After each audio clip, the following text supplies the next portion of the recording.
प्रकार से जो डेमोग्राफी बदली या बदल रही है, बांग्लादेशी और रोहिंग्या मुसलमानों को वोट बैंक बनाए रखना,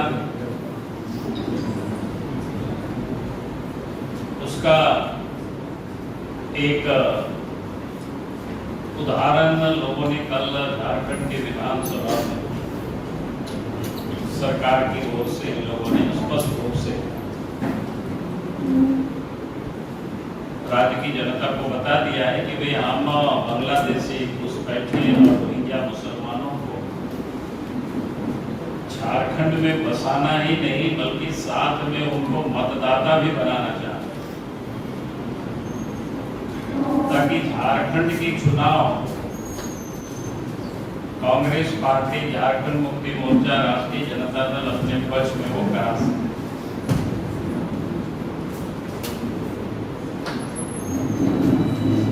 एक तो आंकड़ा आप सबके समझ पहले भी मैंने रखा है। मैंने बार बार कहा है कि भी झारखंड किस प्रकार से अलार्मिंग सिचुएशन है झारखंड की,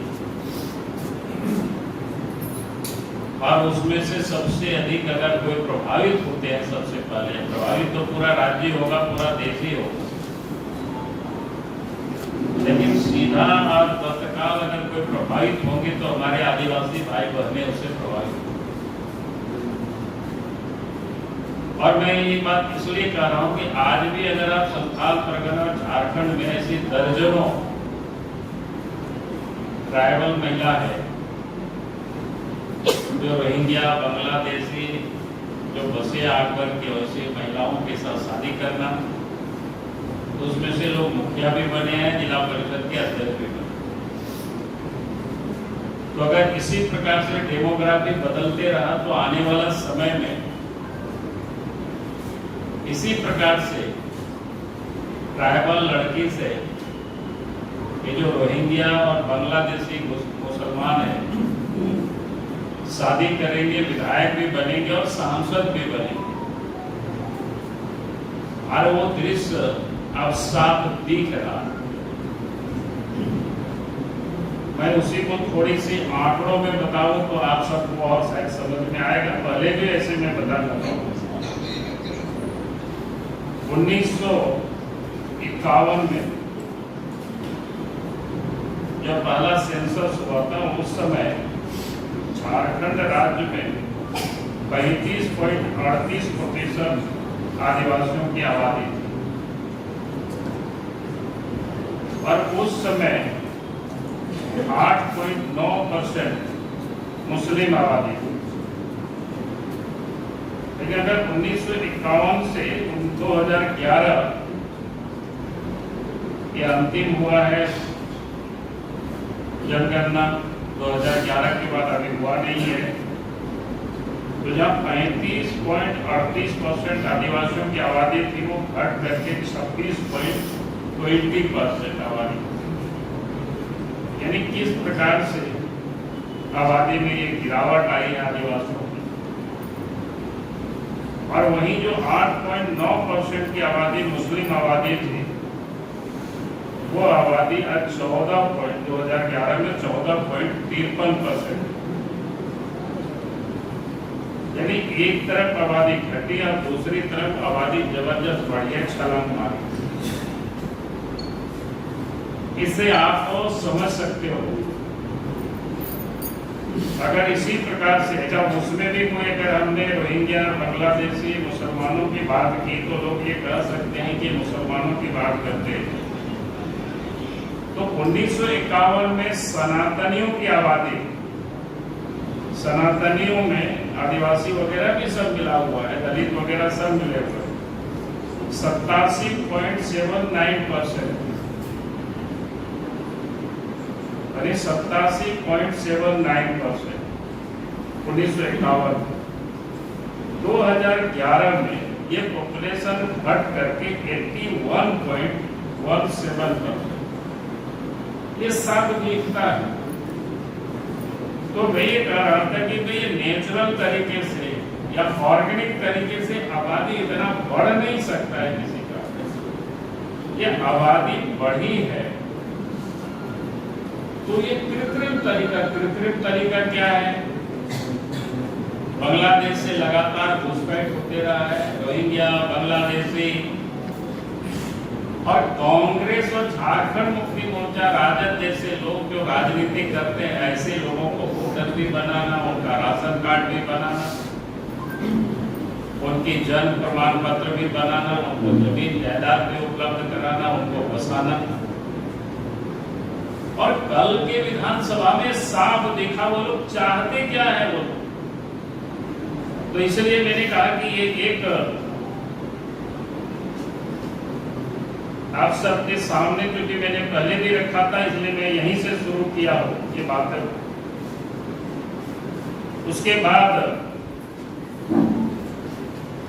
मैं थोड़ी और जिसकी अभी चल रही है शायर की मतदाता सूची के बारे में,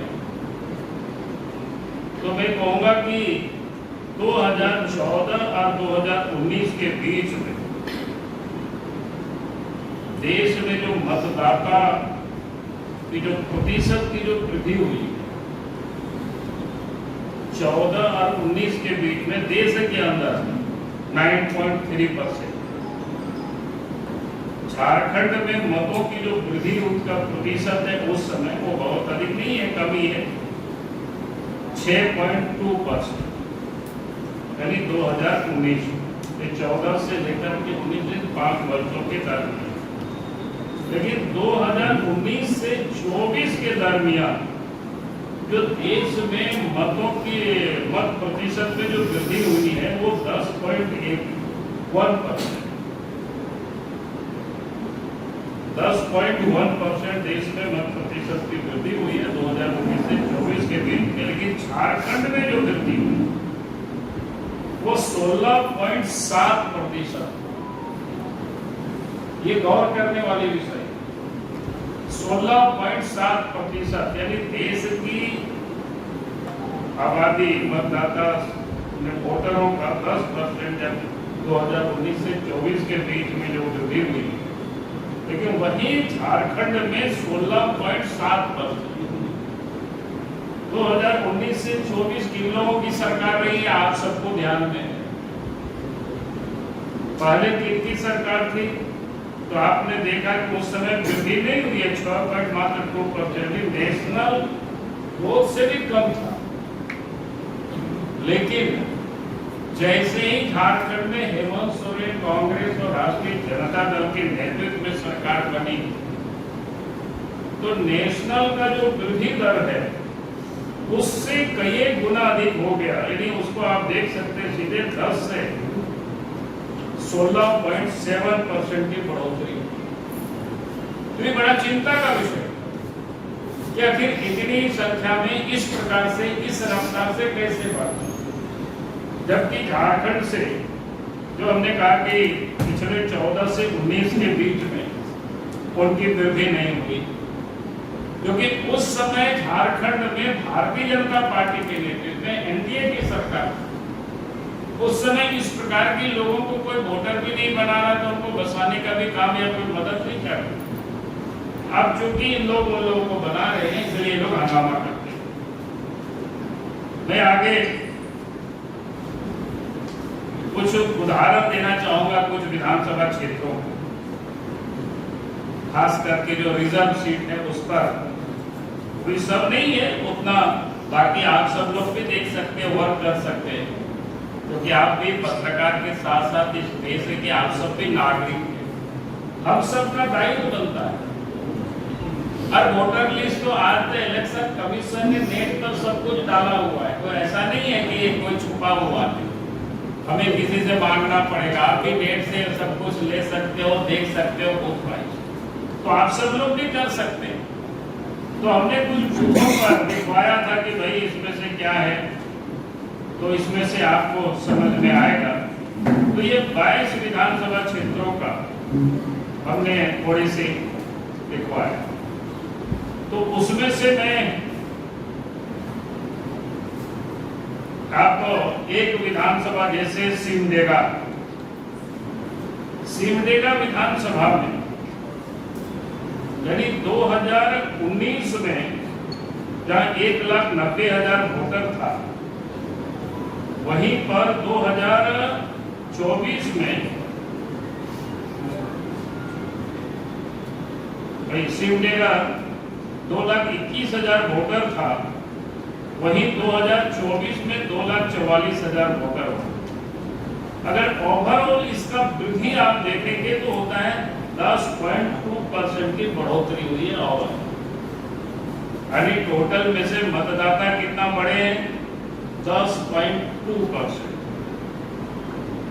लेकिन वहीं पर 2019 में मुस्लिम मतदाता 9,308 थे, लेकिन 2024 में उनकी आबादी 16,605 हो गई।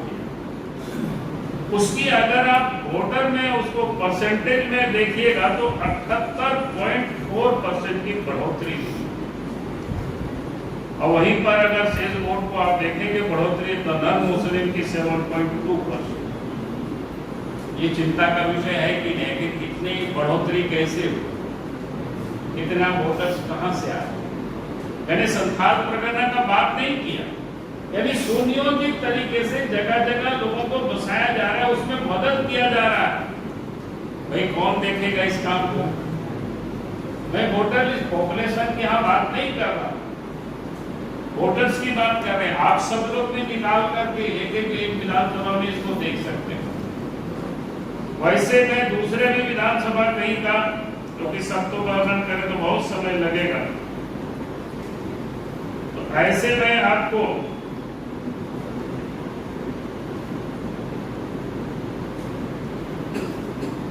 जैसे जगन्नाथपुर विधानसभा, वो भी कोल्हान में, जगन्नाथपुर विधानसभा में 2019 में 1,71,000 वोट थे, 2024 में 1,98,000 वोट हो गया। उस समय की ओवरऑल जो वहां वृद्धि हुई है 15.7%। लेकिन अगर उसमें आप देखते हैं कि मुस्लिम वोटर की वृद्धि जगन्नाथपुर में 52% हो और नॉन मुस्लिम की 13% की वृद्धि। तो इस प्रकार से हर विधानसभा क्षेत्रों में, यानी पूरे झारखंड प्रदेश में जो डेमोग्राफी बदल रही है, सुनियोजित तरीके से मतदाता सूची में लोगों का नाम दर्ज कराया जा रहा है। ये देश के लिए भी, झारखंड के लिए भी, हम सब लोगों के लिए चिंता का विषय है। और मैं कहूंगा कि आप सबने अखबारों में भी देखा है, चकुलिया जैसे, घाटशिला जैसे क्षेत्रों में एक एक गांव से जितनी संख्या में जन्म प्रमाण पत्र बनाया गया, अखबारों में भी छापा, उसका शायद जांच भी चल रहा है। और जिन गांव में एक भी मुस्लिम परिवार नहीं है, उनका भी वहां जन्म प्रमाण पत्र वहां भी बना, सैकड़ों की संख्या में। उसी प्रकार से जिन गांवों में जहां कोई मुस्लिम पॉपुलेशन नहीं है, वहां भी मैया सम्मान योजना के तहत सैकड़ों की संख्या में लाभ लोग उठा रहे थे। बाद में जो जांच हुआ तो कोई मालदा, कोई मुर्शिदाबाद की मिले। और वही नहीं, आपने देखा होगा विधानसभा में विधायक ने उठाया था चतरा से, चतरा के प्रतापपुर सरब में 1-2 पंचायत में इतनी अधिक जन्म प्रमाण पत्र बने कि उतना वो पॉपुलेशन ही शायद वहां पर नहीं। यानी ये तो आपको ही बता रहा हूं, कहने का अर्थ यह है किस प्रकार से इस देश में जो डेमोग्राफी बदल रही है। और जब इलेक्शन कमीशन जो इस प्रकार के फर्जी वोटर है, विदेशी वो आकर के यहाँ मतदाता सूची में नाम डाले जा रहे हैं, उनको हटाने की बात कर रहे हैं, तो आप देख रहे होंगे कि विधानसभा में उसको रोकने के लिए, उनको बचाने के लिए वोट बैंक की राजनीति के कारण अब वो लोग विरोध कर रहे हैं, प्रस्ताव पारित कर रहे हैं। पार्टी इसका विरोध करेगी और हम इलेक्शन कमीशन से भी हम मांग करेंगे कि भाई इस प्रकार की जो वोटरों की वृद्धि हुई है, अब एक एक वोटों का सत्यापित होना चाहिए।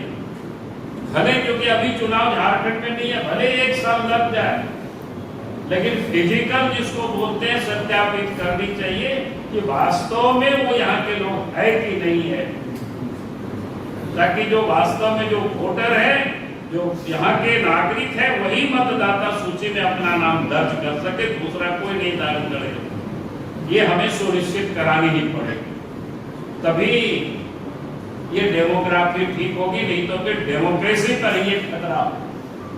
तो इसलिए आज मुझे लगा कि मैंने आपको पूरी बातें 2-3 खाली उदाहरण के लिए मैंने आपकी समझ रखा, और आप सब लोगों से भी मैं कहूंगा कि आप सब लोग भी इस पर वर्क कर सकते हैं, समझ सकते हैं विषय वस्तु को कि क्या हो रहा है, फिर ये लोग क्यों विरोध कर रहे हैं। इन्हीं शब्दों के साथ बहुत बहुत धन्यवाद।